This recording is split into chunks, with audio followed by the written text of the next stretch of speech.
దేవుని సన్నిధిలో మనకు ప్రాణ సంరక్షణ ఉంది. దేవుడికి స్తోత్రం కలుగునుగాక. ఉలుకు పలుకు లేకుండా ఉండకూడదు. మనం దేవుని స్తుతించాలి, మనం దేవుని గణపరచాలి, మనం దేవుని ఆరాధించాలి. మనం దేవుని హెచ్చించడం ద్వారా నేను అంటాను దేవుడిని హెచ్చిస్తాడు, దేవునికి మేలు చేస్తాడు. ఒక దైవజనుడిగా కొన్ని సంవత్సరాలుగా నీ క్షేమ కొరకు ప్రార్థిస్తున్న వ్యక్తిగా చెప్తున్నాను. సహోదరుడా, సహోదరి, కుటుంబమా, ఓ దైవజనమా, దేవుని పేట చెప్తున్నాను. ఓ గోవిందపురమా, దేవుని స్తుతించు.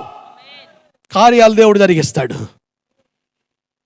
దేవుని సన్నిధి మన ప్రాంతాలను ఏలాలి. నిజం ఆశ్చర్యం అండి. కరోనా టైంలో చాలా ప్రాంతాల్లో అసలు రకరకాల మారణ హోమాలు కేకలు వినబడ్డాయి.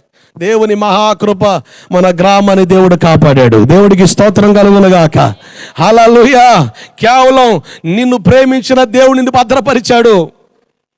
ఏ మంచి లేని మనల్ని దేవుడు ప్రేమిస్తున్నాడు తమ్ముడు.